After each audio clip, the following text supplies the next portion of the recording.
Olá, boa noite. Estamos com mais um Conexão com Marta Sibien. Hoje nós vamos trazer um tema muito importante. Estamos iniciando o ano 2026, janeiro, dia 13. E a nossa pauta de hoje é com a psicanalista Brenda Lucas. Boa noite, Brenda. Boa noite, gente. E nós vamos falar de um tema que fala assim: por que promete demais o começo do ano e nos frustra depois?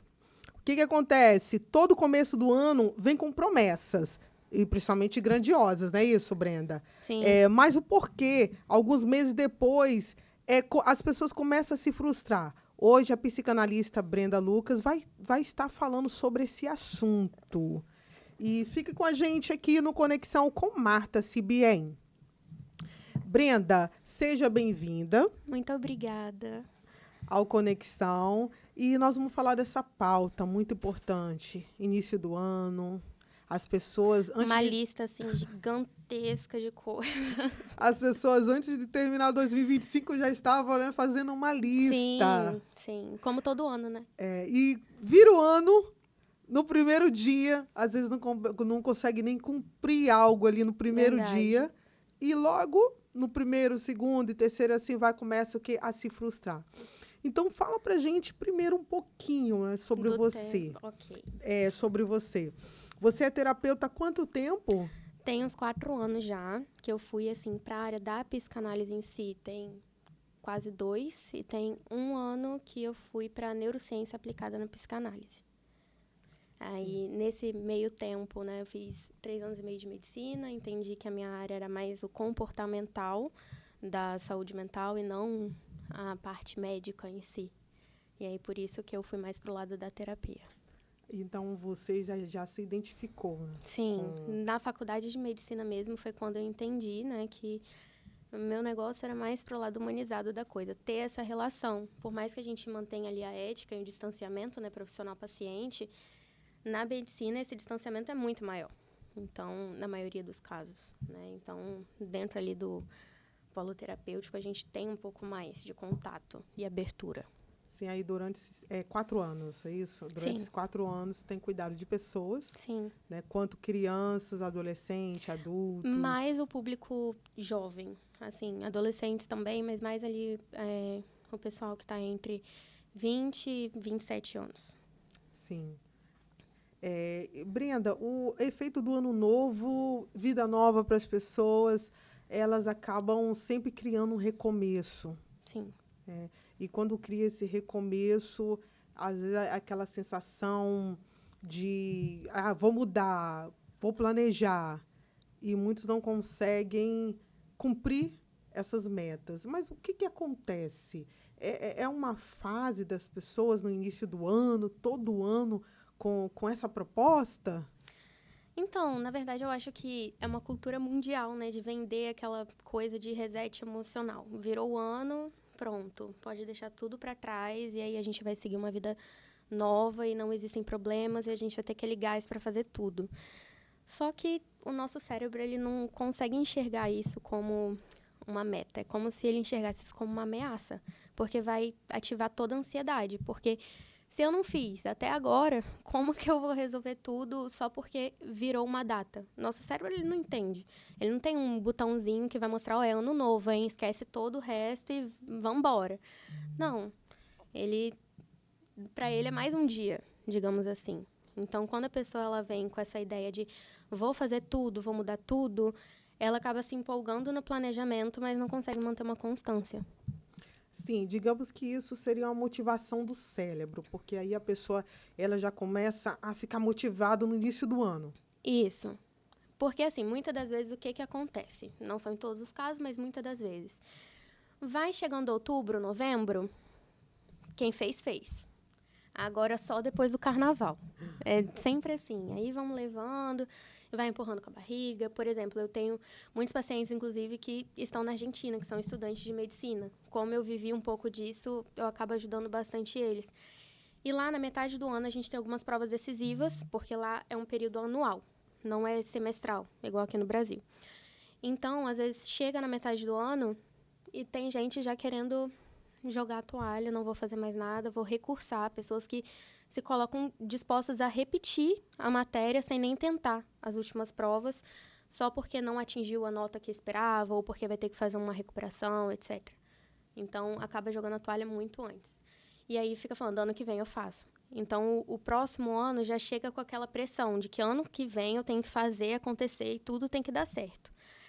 E muitas das vezes essa pressão toda faz com que só aumente a ansiedade e você se frustre. Porque você vai prometer, prometer, prometer, mas não vai manter uma constância. Por que você não vai fazendo de pouquinho em pouquinho para criar ali um caminho para o seu cérebro entender, olha só, esse caminho aqui é seguro, né? Ao invés disso, você pega e vai tentar abraçar o mundo, sendo que você é um serzinho desse tamanho. E assim, eu acho que a rede social também, eu creio que atrapalha muito nessa parte, porque aí a pessoa, ela em janeiro já começa a fazer suas agendas. Aí ela não consegue, às vezes, na metade de janeiro, cumprir. Sim. Aí vê algumas pessoas cumprindo né, nas redes sociais, tal, ou não, e ela fala, talvez a pessoa pensa, não sei se você já ouviu isso em algumas consultas suas, que a pessoa fala assim, todo mundo consegue, Também menos tem. eu. Sim. Aí a pessoa já tem um início de frustração. Sim, com certeza. E por que desse motivo? Ou Dela também, pensar, todos conseguem, menos eu. ou também da pessoa pensar assim, se fulano consegue, eu vou ter que conseguir também, senão eu não sou nada. Fulano ele consegue, né? Então, tem muito essa questão. Aí a gente entra no eixo de comparação, que é uma problemática muito grande, principalmente porque as redes sociais trazem isso muito forte. Então, eu vou comparar com a sua bagagem, mas que bagagem? Porque eu não conheço a sua bagagem. Então, como que eu vou pautar aquilo que eu posso fazer, aquilo que está dentro da minha realidade, com a realidade de outra pessoa? É como se eu estivesse usando réguas iguais para situações diferentes e aí não vai funcionar. Né? A gente consegue pegar vários exemplos. Teve, não sei se você chegou a ouvir falar, mas teve a Manu City, que era uma influencer, é ainda, mas ela é jovem e ela acordava 4h30 da manhã, ela fazia o devocional, ela corria meia maratona, ela ia para academia, ela fazia faculdade de medicina na Federal do Rio de Janeiro, e depois ela fazia 1000 coisas. O dia da menina parecia que tinha 72 horas. E aí vários jovens entram nessa onda comparativa. Pô, ela tá fazendo tudo isso e eu não dou conta de estudar 3 horas seguidas, o problema tá em mim. E aí é quando começa a se frustrar por causa do comparativo e também a não entender que às vezes aquilo que a pessoa está mostrando na rede social é só o que ela quer mostrar. Ou se ela realmente consegue fazer tudo aquilo, às vezes ela tem meios que favorecem, facilitam que ela consiga fazer aquilo. Então, é muito problemático essa comparação, porque a sua história de vida é a sua história de vida, o seu emocional é o seu emocional, o seu psicológico é o seu psicológico, e o do outro é do outro. Então, a gente tem que ver o que funciona para mim, o que está dentro daquilo que eu consigo realizar, porque às vezes o outro consegue realizar uma lista de 10 tópicos num dia e eu consigo realizar 3 hoje. Mas se eu consigo realizar 3, por que eu vou escrever 10? Só para ativar a ansiedade do meu cérebro e fazer com que eu me sinta insuficiente? Então, é melhor ir pela constância. Hoje, se eu só consigo fazer 3, eu vou colocar esses 3 aqui na minha lista e vou fazer esses 3. E aí, amanhã, eu vou fazer mais 3. E depois de amanhã, e depois de amanhã. Quando eu ver que, olha, já tô constante, aí eu aumento para 4. E aí, às vezes, isso daqui vai trazer muito mais resultado do que se eu fosse tentar abraçar o mundo. Porque quando a gente tenta, por exemplo, a gente estava até falando de academia. Se eu falar, eu vou todo dia, vou fazer um treino de 4 horas por dia agora. E aí, vamos partir do ponto que eu estou 1 ano sem fazer academia. Talvez eu aguente uma semana. E aí, depois eu vou me frustrar, porque eu não vou querer fazer 1 hora, 2 horas, por 3 vezes na semana. Porque não são as 4 horas que eu planejei antes. E aí, já não é o suficiente. Então, eu não vou fazer nada. E aí, fica nesse ciclo. E aí, só vai ficando para trás. Entendi. Um exemplo, porque assim, a pessoa ela sente a necessidade de mudar tudo no início do ano. É como você falou, isso é geral, né? Por exemplo, mundial, foi isso que você comentou Sim, logo no foi. início. Várias pessoas sentem essa necessidade.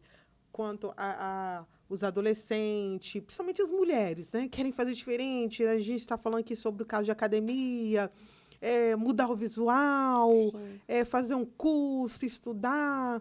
Aquele pai de família que quer fazer uma outra renda extra. E então, assim, as pessoas já têm uma necessidade ampla de mudar em janeiro. Sim.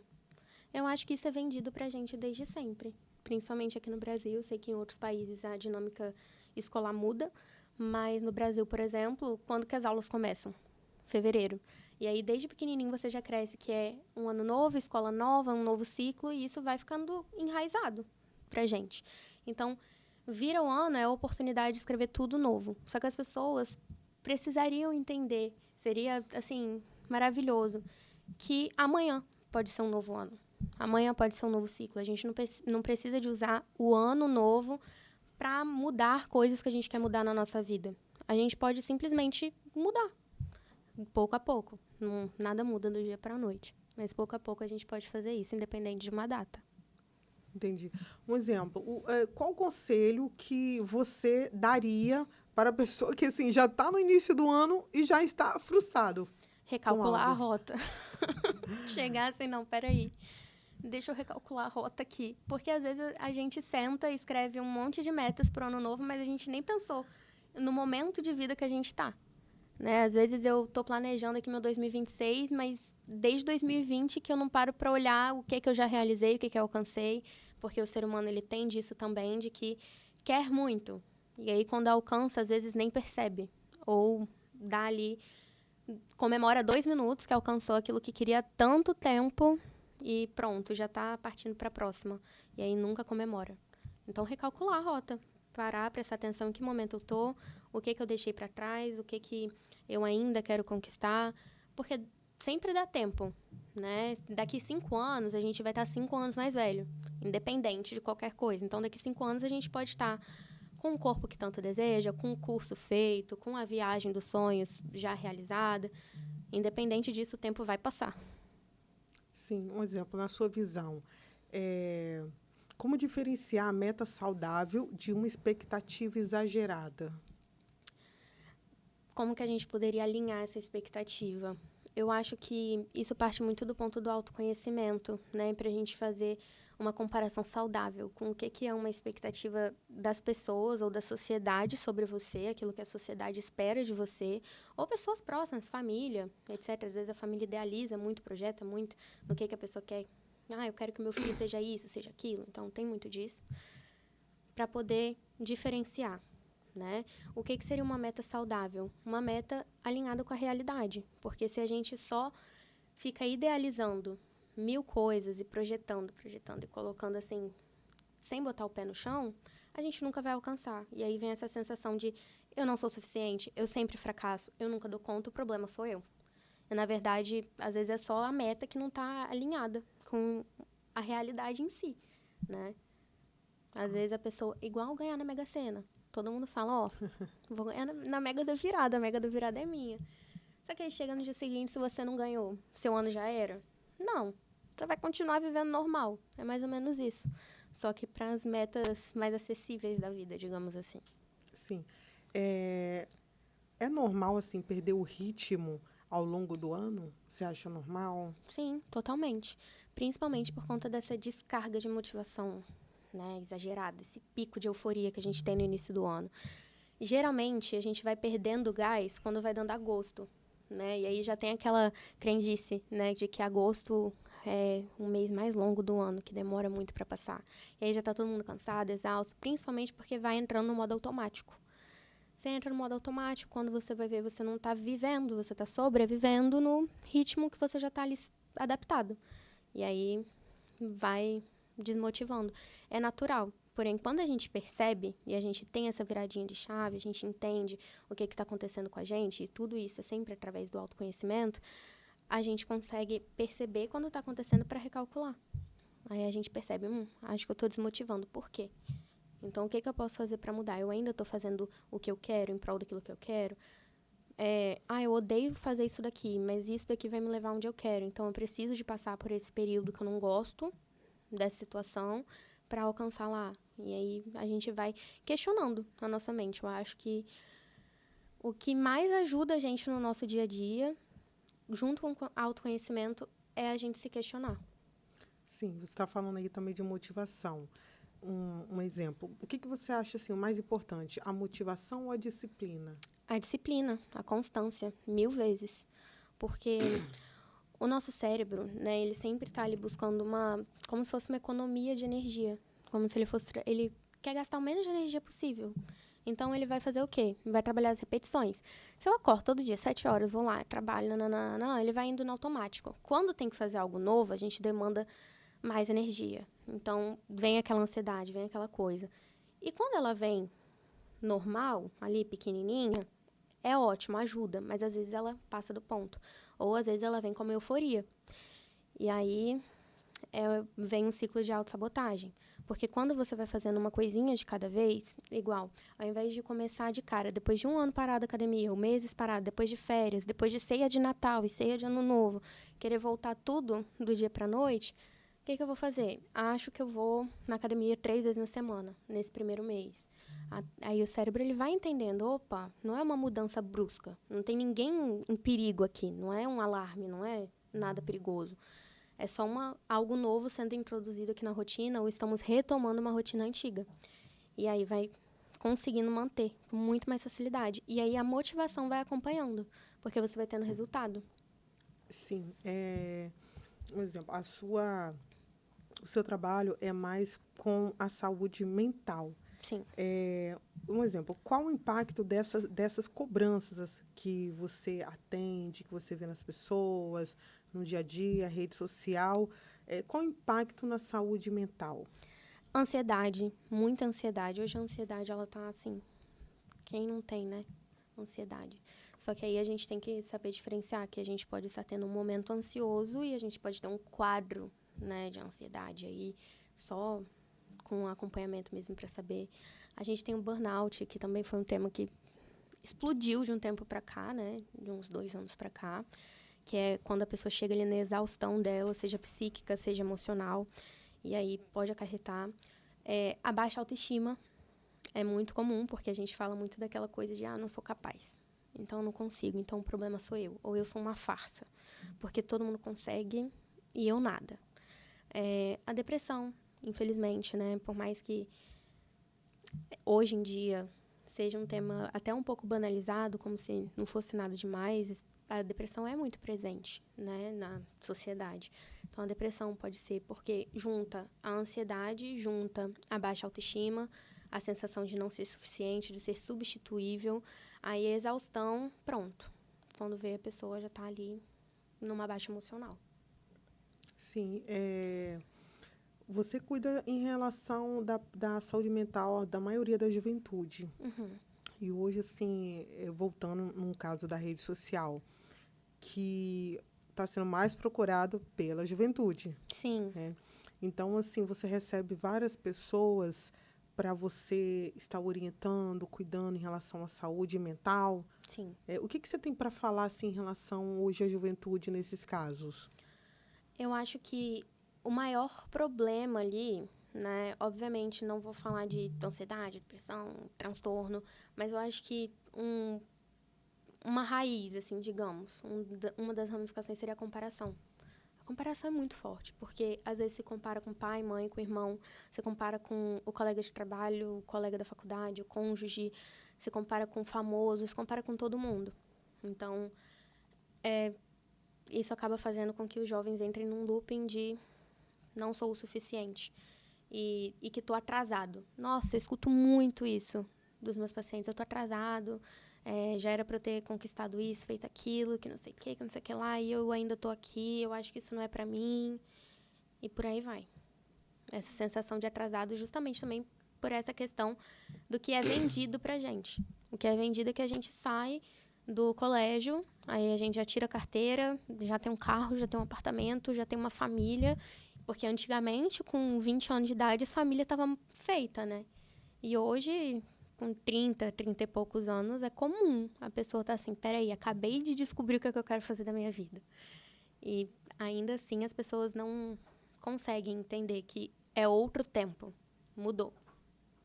Sim, por exemplo, dentro desse tema, dessa pauta, porque prometer demais no início do ano frustra depois. Isso engloba dentro da juventude, assim, os dados são mais voltados para a juventude ou não? Eu acho que não tem muito a ver, assim, só essa idade que passa por isso. Eu acho que acaba, sim, englobando mais a jovem para mais, até os idosos, porque criança, né, tem outras demandas. A criança não vai ficar pensando, né, criança pequena, não vai ficar pensando, eu tenho que alcançar 1000 coisas agora que o ano virou. Vai querer festa, vai estudar, vai fazer as coisas ali da idade de criança, dentro de uma criação saudável, obviamente. Mas eu acho que dentro dos idosos ali, por exemplo, tem muita frustração do que eu poderia ter feito. Aí a gente não fala nem de um ano novo, a gente fala de uma vida que já passou. Porque os idosos que eu já atendi, que eu atendo, acompanho, ou até no ciclo de vivência, né, avós de amigos, amigas, etc., eles falam, eu queria ter feito muita coisa. Eu queria ter feito isso, queria ter feito aquilo, mas agora eu já não tenho tempo, então aproveito, porque você é novo. Então tem isso, acaba sendo triste. E o jovem quer abraçar o mundo como se não houvesse amanhã. E aí se frustra, porque não tem como. Não dá. É impossível. Como que a gente vai fazer o impossível? Ou outra coisa também é a questão da perfeição. Eu só vou fazer quando eu sentir que eu estou 100% preparado, porque tem que estar perfeito. E o perfeito não existe, e a gente nunca vai estar 100% preparado para nada, porque a gente está em constante aprendizado. Mas é difícil colocar isso dentro da cabeça de alguém. Tem que vir de dentro, digamos assim. E, assim, qual conselho você daria para quem já se sente frustrados com as promessas no início do ano, chegando no 13 dias de 2026? Calma, que ainda tem bastante meses aí, pela frente, tem bastante dias. E é um dia de cada vez, sempre. Sim. Se eu não alcancei nesses 13 dias o que eu tinha planejado para alcançar nesses 13 dias, eu vou tentar buscar metas reais, alinhadas, né? Uma rotina saudável, nada mirabolante, assim como se eu fosse um super-herói, uma super-heroína, algo dentro, né, dos padrões. Sou um humano, não sou uma máquina, para ir fazendo nos próximos dias. Se eu não dou conta desses 10 tópicos, igual eu falei antes, a gente pega dos 10, eu vou separar 3. Aí eu vou aplicar esses 3 no meu dia a dia. Porque assim, pelo menos, eu tô mostrando, olha só, a gente tá conseguindo, hein? Já dá para acrescentar mais um depois. É como você falou, eu fiz a pergunta, o que é mais importante, motivação ou disciplina? Aí, entrando nessa parte, né, que eu fiz a pergunta, então o mais importante é o quê? É a disciplina, é o que você 100%. falou, um dia de cada vez, fazer aos poucos, conforme a sua necessidade. Sim. É isso? Sim, com certeza. E assim, qual a importância da psicanálise para a sua vida? Eu sou muito suspeita para falar, porque assim, desde novinha, sempre gostei muito, muito, muito da análise. E minha mãe é psicanalista também, então catava todos os livros dela, assim, não entendia nada dos livros, mas eu lia. Lia tudo, botava informação ali para dentro, ficava, não entendi nada disso aqui não. Mas a psicanálise, eu posso dizer que ela me salvou no momento, assim, de me fazer me reencontrar. No momento que eu mesma não acreditava mais em mim, que foi quando, imagina, né, socialmente falando, a medicina é um dos cursos mais bem vistos. E aí eu virei pra minha família toda, depois de 3 anos e meio, faltava 2 anos e meio pra terminar. E falei, gente, não quero mais, não é isso, tô infeliz. E aí, o que você vai fazer? Eu falei, eu acho que eu vou voltar a atender. Acho que eu vou estudar mais da área e vou focar nisso. E aí, todo mundo chamou de doida, né? Normal. Um ou outro ali apoia, enfim. Mas a psicanálise acabou me salvando, porque eu me reencontrei nisso, né? Hoje eu posso dizer que eu sou feliz, que eu sou realizada dentro da área. E a psicanálise, a forma com que ela impacta as pessoas, e aí eu digo pelos meus pacientes, as pessoas que já passaram ali por mim, é difícil, porque as pessoas chegam pra gente, é muito difícil uma pessoa chegar bem quando ela busca terapia. Porque por mais que hoje seja muito mais comum, eu amo fazer terapia, tem que fazer terapia, vamos fazer terapia. ainda tem aquele peso de que quem faz terapia é quem tá doido, quem tem que resolver isso, quem tem que ter um problema para fazer terapia. Então, na maioria das vezes, as pessoas chegam quebradas pra gente. E a psicanálise, ela, né, eu como psicanalista não te dou respostas, mas eu te acolho e eu fico te instigando para que você chegue na resposta, como se fosse isso. Então, a gente trabalha muito autoconhecimento. E existe muito a questão da autoanálise. Eu aprendo muito com os meus pacientes. Muitas das vezes eu tô ali resolvendo a demanda de um paciente que é uma demanda minha. E aí eu fico, olha só que interessante, como que a vida é engraçada, né? Então, a forma com que a psicanálise impacta na vida das pessoas, a forma com que a psicanálise impactou na minha vida, impacta até hoje, todos os dias, é algo assim, eu não consigo dimensionar a importância da psicanálise na minha vida. Mas eu sou muito, muito realizada na área. Sim, porque assim, eu fiz a pergunta primeiramente na sua vida, porque é a base. O psicanalista tem a base Sim. do impacto, né, da psicanálise na vida dele para trazer para a vida da pessoa. Sim. Então, essa base que vai ajudar outras pessoas. Eu poderia muito bem falar qual a importância da psicanálise na vida das pessoas. Seria muito fácil você falar, Sim. mas assim, quando traz para a vida da pessoa, que para o especialista, aí em decorrência vai atendendo a outras. É Sim. como você falou, né? Em alguns atendimentos, você consegue também enxergar algo, né, das suas demandas. Sim. É muito comum, é mais comum do que eles pensam. Muito mais comum, porque muitas das vezes eles têm a visão de que a gente não passa problema, né? Que a gente não tem nada, que a gente tem a cabeça 100% ali, ó, dentro dos padrões psicológicos, digamos assim. E não é bem assim, a gente também é humano. E eu acho que é justamente a humanidade que faz diferença em qualquer profissão. Eu acho que em qualquer profissão. É a humanidade que faz diferente, porque todo mundo tem a mesma formação. Igual, você é jornalista. Aí você deve ter vários colegas jornalistas, mas não tem um jornalista que seja igual a você. Porque aí tem a sua essência no seu trabalho. Então, eu acho que eu sempre, desde o início, valorizei muito isso. Muito. Então, eu trago muito do que a psicanálise fez na minha vida para que eu possa ajudar meus pacientes com isso também. Sem a história pessoal, obviamente, mas da questão da essência, da humanidade mesmo. Sim, é a primeira vez que eu estou entrevistando uma psicanalista e já estive com alguns, assim, trabalhando, mas, assim, não entrevistando. E, assim, você acha que hoje ainda tem preconceito das pessoas procurarem um especialista? Com certeza. Com certeza. Eu vejo muito isso também com meus pacientes por conta de familiares deles, né? Gente, a maioria, quando tá ali no acompanhamento, é difícil ser por causa de algo que tá passando e a culpa é da pessoa. Geralmente a culpa é do pai, da mãe, que mora junto, que provoca aquilo ali, ou do irmão, ou de outras pessoas, enfim. Às vezes é do cônjuge.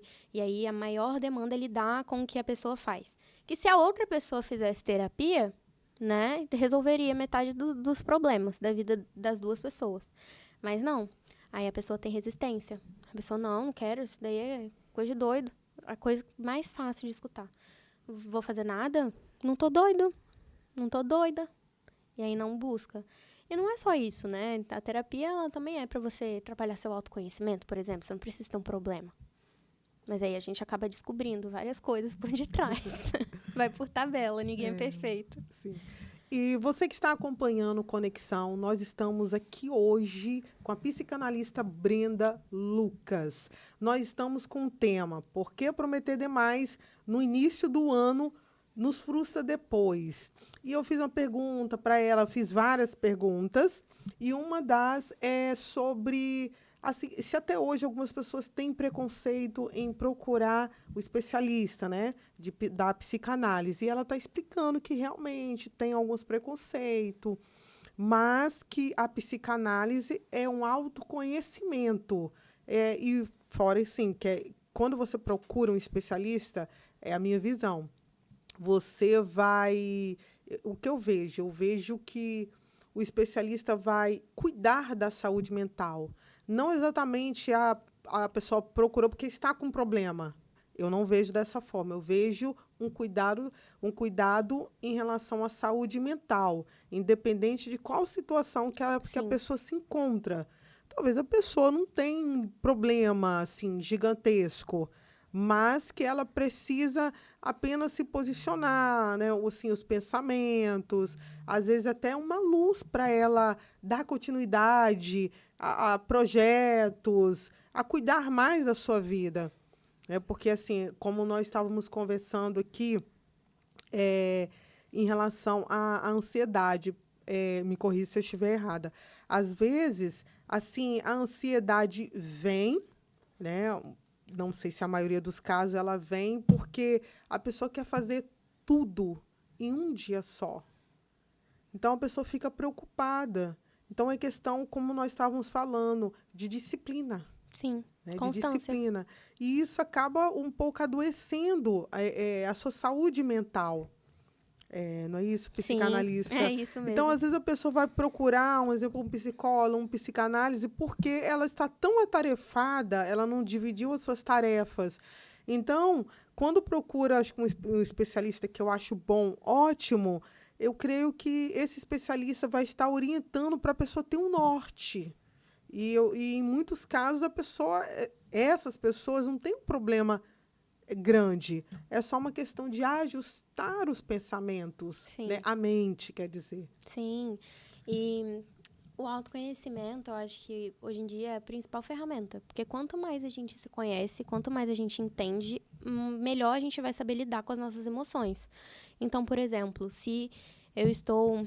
Se eu tenho o costume de ter crise de ansiedade e eu começo a trabalhar meu autoconhecimento, vai chegar um ponto, depois de um tempinho de trabalho, que eu vou começar a identificar o que me gera essa crise de ansiedade, quando que ela está chegando, o que eu posso fazer que vai me ajudar a sair dela, ou controlar, ou administrar, porque a frustração é o mesmo mecanismo. A gente não está aqui para tentar, assim, pronto, vamos extinguir a frustração. Não, a frustração ela sempre vai ser parte da nossa vida.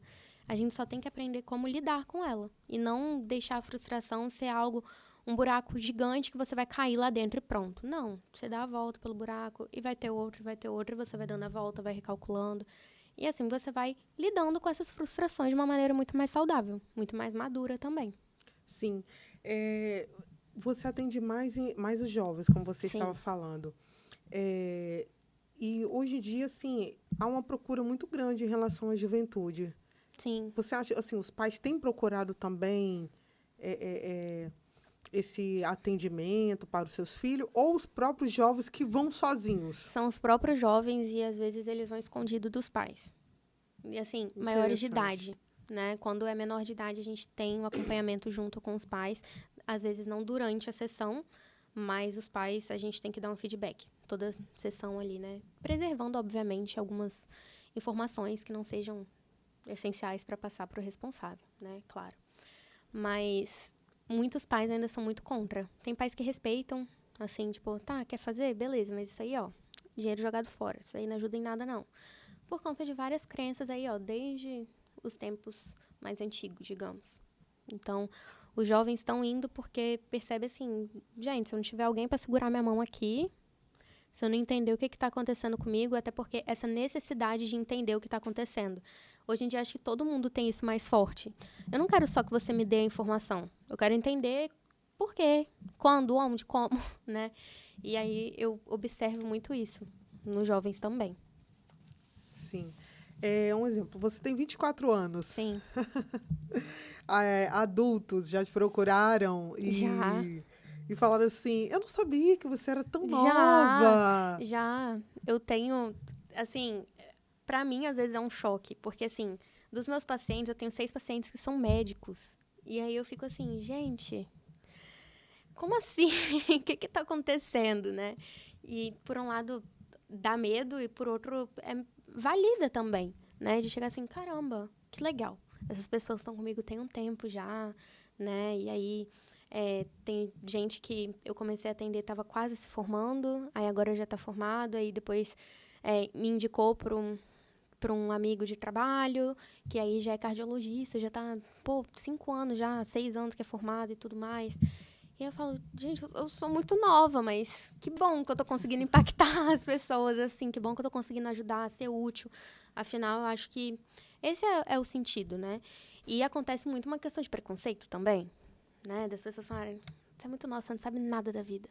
Você não sabe nada. E, de fato, eu acho que eu não sei nada da vida, porque eu tenho muita coisa para aprender. Mas, naquilo que eu sei, eu tento fazer, assim, o meu melhor para poder ajudar quem está precisando naquele momento. Sim, um exemplo, já pegou algum caso que você acompanhou, é, um caso que você falou assim, e agora? Já. Como que eu vou ajudar essa pessoa?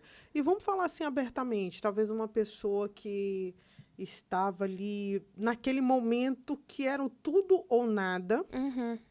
o tudo ou nada, e você pensou assim, agora, como que eu vou ajudá-la? E lá na frente você viu um bom resultado.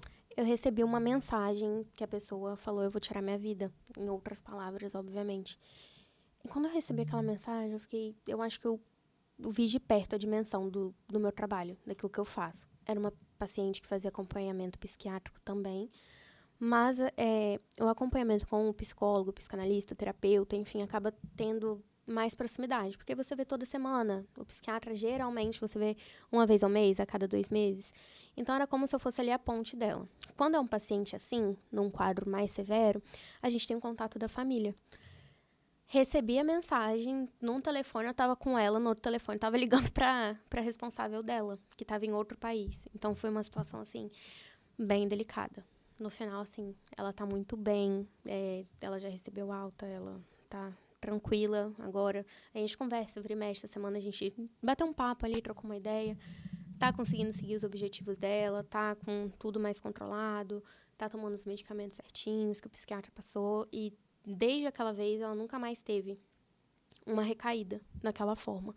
Então, assim, foi desesperador, não dá pra mentir, porque você acaba sendo ali o contato de emergência da pessoa e você fica assim, e agora? Porque o que eu vou fazer? Eu não tenho como entrar ali na cabeça da pessoa e falar, para tudo. Não, mas eu tenho que dar um suporte de alguma forma. Então, a gente ficou horas no telefone, depois eu fiquei horas no telefone com a tia dela. E conversa vem, ela se acalmou. Depois, na mesma semana, ela voltou pro Brasil, ficou uns meses. A gente continuou o acompanhamento e aí tudo foi acalmando. Foi, foi uma fase assim, foi bem complicada. Sim. É, que bom, né, que ela Sim. é gratificante É quando a muito pessoa gratificante. ela ela se volta, né? Um exemplo, a saúde mental, ela procura ajuda, você vê um bom resultado Sim, e com certeza ela vai passar para outras sim, pessoas. sim, Isso é gratificante. sim. Muito, muito gratificante. Eu acho que eu falo isso para os meus pacientes, mas eu não sei se eles acreditam muito. Mas todo dia eu penso neles. Ah, mas eu só faço sessão a cada 15 dias. Ah, mas minha sessão é só na quinta-feira. Às vezes, no domingo, eu tô pensando nas demandas dos meus pacientes. Não é que eu abro meu computador e vou checar todos os arquivos, mas aí eu vejo uma coisa ali. Teve uma vez que começou a chover, eu tava no meio da rua. Eu cheguei em casa, mandei mensagem pra uma paciente. Pô, lembrei de você, acabei de tomar um banho de chuva aqui e lembrei da vez que você me contou, aquela história que você... Então, a gente acaba criando um vínculo. Eu acho que esse vínculo também é o que salva. O ponto, se a gente não tem vínculo, como você vai confiar em mim? Se você não confia em mim, como que eu vou te ajudar se você estiver numa situação de... Tá, e o que eu faço? E agora? Pra mim, não tem mais jeito. Aqui, ó, já era. Então, a gente precisa desse vínculo, sempre com muita responsabilidade, porque não pode misturar as coisas, mas não precisa de ser fria. Não existe isso de eu tenho que ser frio porque senão vou misturar. Tem como você ser humano, tem como você demonstrar afeto sem misturar as coisas. Você sendo imparcial. E isso muitos profissionais, infelizmente, não colocam em prática. Interessante, porque assim, isso vai de profissional a Sim, profissional, né? sim. Como você está falando. Às vezes, assim, é, a gente vê em novelas, filmes, quando a pessoa vai até o psicólogo, o psicanalista, aí você senta, a pessoa fica séria ali te Uhum, com um avaliando, caderninho assim. e a gente Sim. acha que a pessoa é sempre aquilo ali. É. É sempre aquilo ali, é como se não tivesse vínculo. não tivesse uma proximidade, somente o profissional e nada mais. Eu falo que essa também sempre foi a minha visão. Sim. Pois é, eu acho que, óbvio, né, vai de profissional para profissional. Nós, profissionais da saúde mental, deveríamos fazer também acompanhamento, né? É o indicado para todo mundo. Desde quando você está na faculdade ou fazendo seu curso, o indicado é você ter um profissional da saúde que também te acompanhe. E aí, beleza, você vai fazendo supervisão. E já passei por profissionais que eram, assim, não davam bom dia, não dava boa tarde, não dava boa noite, era um silêncio total. Não me identifico com essa abordagem. O que eu faço? Busco outro. Então, tem muito isso da identificação também. Eu tenho pacientes que não abrem a boca para falar um A durante a sessão. E aí eu fico ali, não, mas peraí, o que você está sentindo? Vamos lá, vamos explorar isso daí. E é difícil. É difícil porque a pessoa, quando ela ainda está assim, é porque ela não conseguiu relaxar, baixar a guarda e confiar 100%. Mas ela está ali tentando, pelo menos. Então, a gente tem que tentar todas as formas de abordagem ali. Tipo, tenta por aqui, tenta por ali e vai lidando. Agora, imagina com um paciente que não fala nada se eu ficasse assim. Total silêncio. O que ia ajudar essa pessoa? Não ia ajudar em nada. Então, obviamente, se a pessoa ela chega, vai fazer uma sessão, não se identificou com um profissional, ela vai buscar outro. Ou outro até que ela ache. Porque eu acho que um dos fatores mais importantes durante o acompanhamento é o vínculo que você cria. Um vínculo se constrói. Mas tem aquela coisa, né, de bateu ou não bateu. Ali de primeiro, gostei, não gostei. E por aí vai. Entendi. E você que está acompanhando Conexão, nós estamos aqui hoje com a psicanalista Brenda Lucas. Estamos não só fazendo uma entrevista, mas batendo um papo, um tema muito importante, falando sobre a saúde mental no início do ano. No início do ano, né? É hora de começar com o pé direito. Isso aí. Então, várias pessoas no início do ano têm várias promessas que vai fazer. Então, a gente está aqui abordando alguns temas para estar ajudando você que está acompanhando aqui também essa entrevista no Conexão. E o nosso tema de hoje é: por que prometer demais no início do ano nos frustra depois? A psicanalista Brenda Lucas está nos explicando algumas coisas, o que pode te ajudar, o que pode ajudar várias pessoas a não se frustrarem no início do ano. E no decorrer do ano também, né, sobressair com disciplina. Ela falou muito sobre a disciplina. Não é só motivação, o principal é a disciplina. Isso mesmo. E nós estamos falando aqui sobre juventude. É um tema muito bom porque a Brenda, a maioria dos pacientes dela é a juventude. E eu fiz algumas perguntas, porque a maioria das pessoas que tem te procurado é essa faixa etária, né? Sim. E voltando um exemplo, voltando não, nós vamos agora abordar as mulheres. Ok. As mulheres, ou seja, quanto jovens ou adultas. Como que elas, assim, quais são os casos que você mais, assim, pega no consultório para estar ajudando essas pessoas? Eu acho que 50% a questão da autoestima, devido à comparação, e 50% por causa da performance. Eu tenho que performar a minha vida, né? Então, e as duas áreas conversam muito, só que são para lados diferentes. A performance, eu acho que, pelo menos no consultório, nos meus pacientes, vai mais para a questão profissional e acadêmica. E a autoestima vai para questões do dia a dia mesmo, né? Então, são assuntos bem marcantes na clínica. Sim. Eu queria abordar um fato, mas se for abertamente, se pode falar, é um exemplo. Sobre a automutilação. Você já pegou algum paciente em relação à automutilação? A maioria são mulheres ou jovens?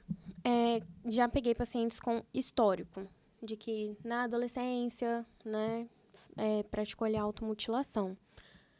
A maioria dos meus pacientes são mulheres. Então, de acordo assim, com os meus índices, sim, são mulheres. Não consultei assim para saber qual é o índice, né, geral, mas acredito que na mulher seja mais forte justamente porque tem toda aquela coisa, né, de que a mulher sente mais, é mais emocional e tal, e isso gera um problemão para os homens depois, porque aí homem não pode chorar, homem não pode isso, aquilo, aí fica cheio de emoção reprimida, aí fica passando um monte de problema e não sabe por quê, né, mas acredito que na mulher não é cobrado, exigido tanto essa coisa de não pode chorar, não pode sentir, a mulher, ela pode, né, às vezes pode até demais sentir, e aí acredito que isso faça com que sofra mais também, né, dependendo ali do caso. Sim. Então, esse é um dos motivos, né, que pode acarretar, né, a automutilação.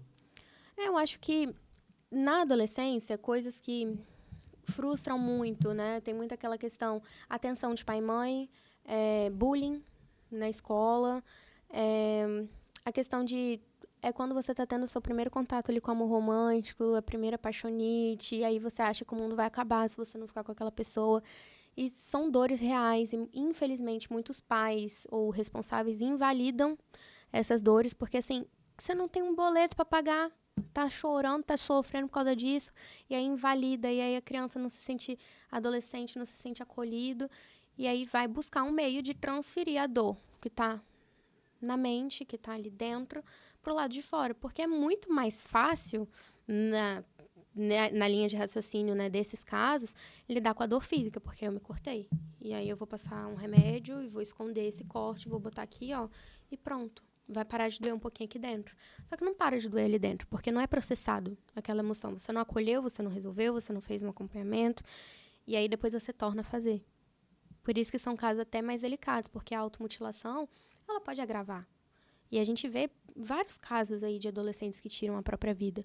E às vezes tiram a vida por nada, na visão adulta, na visão social ali, maior, digamos assim. De que, nossa, mas tirou a vida porque nem tinha problema. Então, é muito injusto não validar problemas. Por isso que não existe que a sua dor é maior que a minha. A gente tem que escutar a dor da pessoa. Tinha uma adolescente muito querida que eu atendia que, obviamente, as demandas dela vão ser totalmente diferentes da minha paciente médica. Minha paciente médica vai trazer assim, perdi um paciente hoje, tô muito mal com isso, ou eu tô grávida, tô morrendo de dor, não tô aguentando mais, eu tenho que trabalhar, tô com problema com meu marido, eu tô surtando com minha mãe. Enquanto a criança vai chegar, a adolescente vai falar, nossa, o menino que eu gosto não me respondeu, você acredita? E vai chorar muito por causa disso. Vai chorar na mesma intensidade da mulher, do homem que foi traído, por exemplo. E aí as pessoas não entendem que é a mesma intensidade. Para você não é importante, mas para aquela adolescente é. Então, por isso que chega ao ponto de automutilar, por isso que chega ao ponto de, infelizmente, tentar tirar a própria vida. Então, a gente tem que dar atenção. Às vezes, seu filho, sua filha tá ali, tá mais recluso, tá mais quietinho, tá chorando pelos cantos, tá num calor de 40 graus com um moletom até aqui o pulso. É importante não você chegar de uma maneira agressiva. Ou do tipo assim, o que é isso aí? Que não sei o que. Não. Chega assim, filho, filha, tá tudo bem? Você quer conversar? Vamos tomar um sorvete? Vamos dar uma passeada? Conversar com um amigo, amiga próxima do seu filho, tentar ser próximo também, sem que seja de uma maneira invasiva, para compreender e para você ser capaz de acolher. E aí, quando a gente chega nesse contexto, às vezes é importante os pais buscarem um profissional para saber como que eu vou abordar isso aqui com meu filho. Porque você descontar sua raiva, né, tudo aquilo no seu filho também não vai adiantar nada. Sim. Você acha que, um exemplo, teria que existir um canal assim mais fácil para esse adolescente ou os adolescentes procurarem um profissional? Claro, os pais também têm que estar à frente, né? Sim. Então, assim, um exemplo é na parte da educação, não do lar, mas educação nas escolas. Muito. Eu creio que já tem a parte da, da pedagogia, Sim. atende mais, assim, eu não sei, eu não posso falar, mas se atende profundamente, né? Às vezes aquele adolescente ou até aquela criança não quer conversar, mas eu acho importante Sim. se aprofundar em Eu acho relação a esse que tema. em escolas, por exemplo, na maioria, pelo que eu sei, tem um profissional da área da psicologia, psicopedagogia ali. É difícil um profissional dar conta de observar o universo que é a mente de não sei quantas crianças e adolescentes. Às vezes você pega um que está mais em destaque. E aí você vai dar mais atenção e vai ali e ajuda, né? Mas o que acontece? Tem adolescentes que até gostariam de fazer um acompanhamento, mas os pais são contra, porque acham besteira. Ou às vezes o adolescente nem comunica com os pais, então nem sabe se o pai e a mãe vai deixar ou não. Mas nem comunica, porque, sei lá, vai que briga comigo, vai acontecer uma coisa, e aí vai aumentando. Então a escola, eu acho que acaba sendo o canal ideal, né? Então, se fosse fortalecido na escola, se tivesse mais profissionais, se tivesse, por exemplo, não tem essas aulas que aí faz na quadra, faz um negócio assim, ao invés de ser uma aula, ser um acompanhamento tipo em grupo, alguma coisa, porque aí os pais estão cientes, é algo já dentro da escola, é mais fácil acesso. Tem muita gente também nas escolas, independente público ou particular, mas que não tem um plano de saúde ou que não tem condições de pagar um profissional particular ou que não encontra vaga com valor social ou gratuito. Então, dentro da escola, eu acho que seria o ideal. Porque aí a criança já está ali onde ela passa mais tempo e aonde eles vão poder observar de perto o que está acontecendo. Sim, interessante essa sua pontuação. E assim, para finalizar a nossa entrevista, qual o recado assim que você daria para a juventude, para as mulheres, o adulto, em relação à psicanálise? Bom, eu acho que a psicanálise ela quebra muito o conceito de ser alguém na vida, que é vendido pra gente. Eu acho que esse conceito de ser alguém na vida é o que mais prejudica psicologicamente, emocionalmente, porque abrange absolutamente tudo. Hoje, a sociedade pega que para você ser alguém na vida, você tem que ter X salário, você tem que morar em tal lugar, você tem que ter tantos carros, você tem que ter o celular do ano, você tem que ter sua família, você tem que isso, você tem que ter o corpo dos sonhos, o sorriso dos sonhos, tudo perfeito, senão você não é ninguém. E eu acho que a psicanálise é uma ferramenta muito rica para você processar suas dores antigas e entender o impacto que isso tem no seu dia a dia, nas suas relações interpessoais, nas suas escolhas. Trabalha muito o autoconhecimento, e o autoconhecimento é uma coisa que ninguém te tira, assim como o conhecimento, né, de modo geral. Então, eu acho que a psicanálise é uma ferramenta essencial, né, na vida das pessoas. Eu acho que pode ajudar muito. Então, mas eu não conheço, não sei se vou me identificar. Vá atrás. Pelo menos tente. Vai que você se identifica, vai que isso realmente pode mudar a sua vida, como mudou a minha, mudou a vida de várias pessoas mundo afora. Sim. Agradecemos, tá, pela tua presença aqui no Conexão. Em breve, gostaria que você voltasse novamente para a gente abordar uma outra pauta. Claro, seria Tá, um Brenda? prazer. Eu queria agradecer pelo convite, agradecer também pela oportunidade, agradecer vocês que estão assistindo. E é isso. Muito obrigada, de verdade. Que bom, que ótimo. Finalizando mais um Conexão, hoje com a psicanalista Brenda Lucas. E até mais e até a próxima semana, pessoal. Tchauzinho.